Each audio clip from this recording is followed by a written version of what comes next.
चांद पर खरगोश। गंगा के किनारे एक वन में एक खरगोश रहता था। उसके 3 मित्र थे, बंदर, सियार और ऊदबिलाव। चारों ही मित्र दानवीर बनना चाहते थे।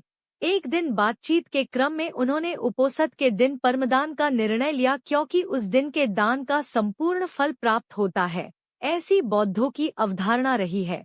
उपोषद बौद्धों के धार्मिक महोत्सव का दिन होता है। जब उपोषद का दिन आया तो सुबह सवेरे सारे ही मित्र भोजन की तलाश में अपने अपने घरों से बाहर निकले। घूमते हुए ऊदबिलाव की नज़र जब गंगा तट पर रखी 7 लोहित मछलियों पर पड़ी तो वह उन्हें अपने घर ले आया। उसी समय सियार भी कहीं से दही की एक हांडी और मांस का एक टुकड़ा चुरा अपने घर को लौट आया। उछलता कूदता बंदर भी किसी बाग से पके आम का गुच्छा तोड़ अपने घर ले आया। तीनों मित्रों ने उन्हीं वस्तुओं को दान में देने का संकल्प लिया, किंतु उनका चौथा मित्र खरगोश तो कोई साधारण प्राणी नहीं था। उसने सोचा यदि वह अपने भोजन अर्थात घासपात का दान जो करे तो दान पाने वाले को शायद ही कुछ लाभ होगा।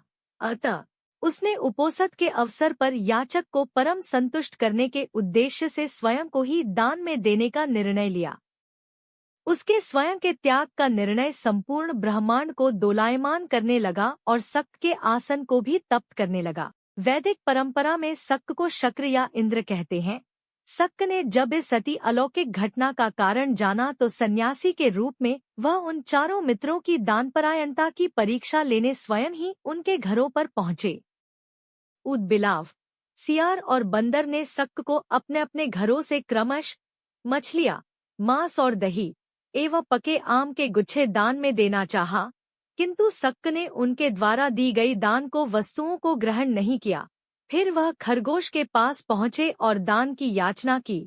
खरगोश ने दान के उपयुक्त अवसर को जान याचक को अपने संपूर्ण शरीर के मांस को अंगीठी में सेंक कर देने का प्रस्ताव रखा। जब अंगीठी जलाई गई तो उसने 3 बार अपने रोमों को झटका ताकि उसके रोमों में बसे छोटे जीव आग में न जल जाए। फिर वह बड़ी शालीनता के साथ जलती आग में कूद पड़ा। शक्त उसकी दानवीरता पर स्तब्ध हो उठे। चिरकाल तक उसने ऐसी दानवीरता न देखी थी और न ही सुनी थी। हाँ, आश्चर्य! आग ने खरगोश को नहीं जलाया क्योंकि वह आग जादुई थी।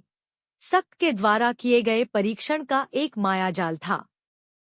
सम्मोहित शक्त ने तब खरगोश का प्रशस्ति गान किया और चांद के ही एक पर्वत को अपने हाथों से मसल चांद पर खरगोश का निशान बना दिया और कहा, जब तक इस चांद पर खरगोश का निशान रहेगा तब तक हे खरगोश, जगत तुम्हारी दानवीरता को याद रखेगा।